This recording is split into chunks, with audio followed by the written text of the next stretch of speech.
Hello, I'm Anna Marie and I am going to fix some art today. I got this from one of my students, Nikki. Anna Marie, hashtag Anna Marie, please help me with my people.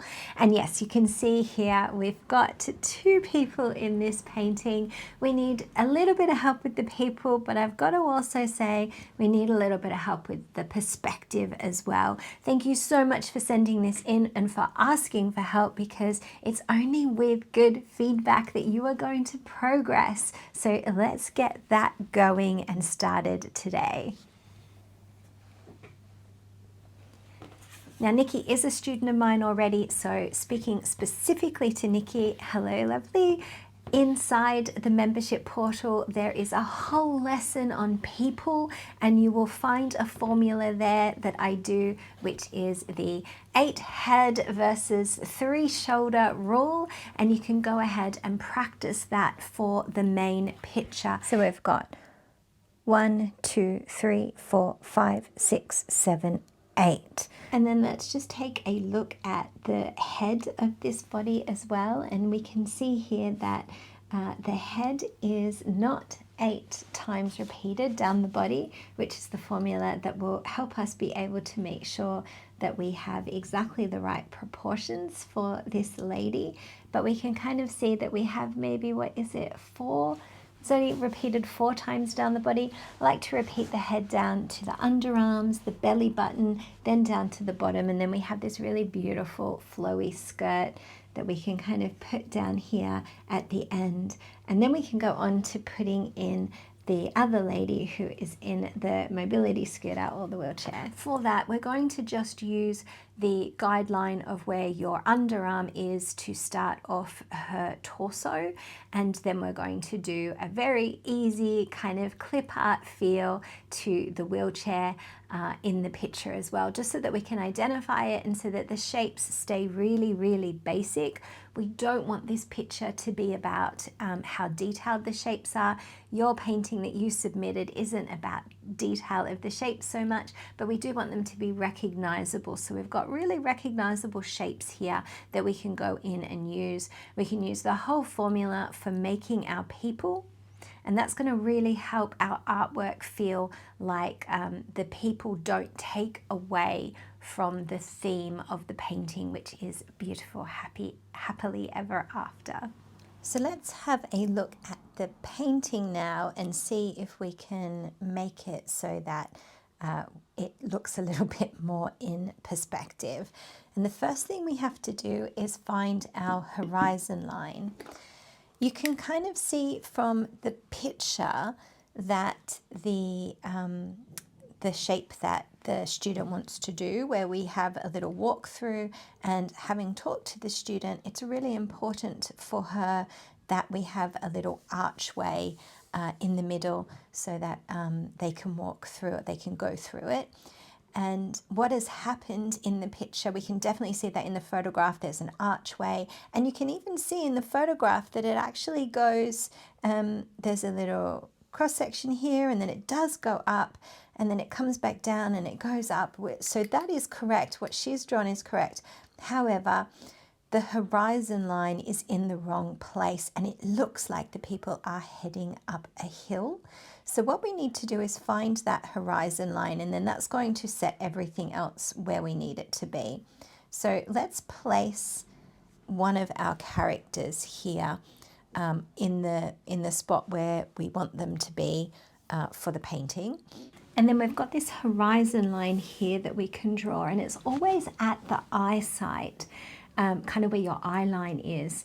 And we can see that's different from the picture that she drew. Imagine if we drew just a little mountain or a city up here. It's always above our horizon line. It's always something that we need to look up to look at. But the pathway is something we need to look down to see in front of our feet. So it starts off down at our feet, and it never really climbs up above our heads. So we can kind of map out where that path is going to go, and it's never going to go above our head. And that's kind of one of the things that we can see that we need to really fix in this painting as well. And look at that, we've got a lot of the shapes in the same place. All we have done is changed the path. We've changed kind of how far up the path goes. It only goes to her eyes. We can put in the little pylons where the archway is going to be so that we can walk through them, and we can even just like map in very gently that archway of flowers so that we can put those directions in so we know exactly where they're going to go. Can you also see that in the picture the flatness of the bricks makes it feel like it's right up against your face? So we're going to have a look at that, and we're going to adjust our lines so that the lines that are closest to us are thicker and the lines that are further away are a bit thinner. And then coming down, just imagine they're train tracks. As they're coming down, the lines that are straight ahead of us go straight up and down, and then the lines that are further towards the edge of the path are actually on the diagonal. If you have a look at that, the only straight up and down lines that we're making are on the pylons of the brick, the fence that's facing towards us, that's standing up and down. Anything that we're walking on, imagine train tracks that you're walking on, those lines are going to end up a little bit more diagonal, and that's going to be really important when we start to put in all of the detail. The people now have to go onto this path so we can erase a little bit of room for them, but we can also ink in around them as well. We're just going to use exactly the same formula that I've just showed you earlier, but we're just going to shrink it. So we're 8 times 3 for the people. We'll ink it in so that you can see what it all looks like, and we'll add a little bit of color, and we'll see, have we managed to fix this artwork a little bit? It's still whimsical, it's still beautiful. As long as you get joy from your painting, as long as it's something that means something to you and it's something that you enjoy, maybe it's a gift for somebody else. I don't want you to be judging yourself at this point. You want to get better, you want to progress, but remember, practice makes progress, not perfection. So if this is the first time you've drawn people in this way, this is the first time you've tried to make a card, or this is, you know, just a time that you're just working through some of the creative problems, I don't want you to be judging yourself. I want you to look at this as helpful feedback that helps you progress and do something that you love and make things that you're proud of as well. So let's go ahead and keep similar colors to what Nikki was choosing. We're just going to lighten them a little bit because we are missing the layers. The thing about watercolor is it loves layering. So we're going to go in with the light ochres and the light oranges and the light greens, and we're just going to do a really flat, simple layer. Our aim here, and this is where a lot of people get confused. A lot of people get confused because they think we're trying to make a painting at this point. We're actually trying to flatten the image with some layers so that we can see which bits we need to make pop. Our aim here is a flat image. Let's push this background down at the back here, a little bit of extra blue, a little bit of extra water, so that it can really fade off into the distance when we start to add our details.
Well, Nikki, I hope we managed to fix your painting, give you a little bit of help with your people, as well as the horizon line and the perspective of the painting. Whatever you are painting, and this is for everybody, I hope it brings you a lot of joy and that you are able to progress and build the skills to make watercolors that you are proud of. Thanks for watching. Bye.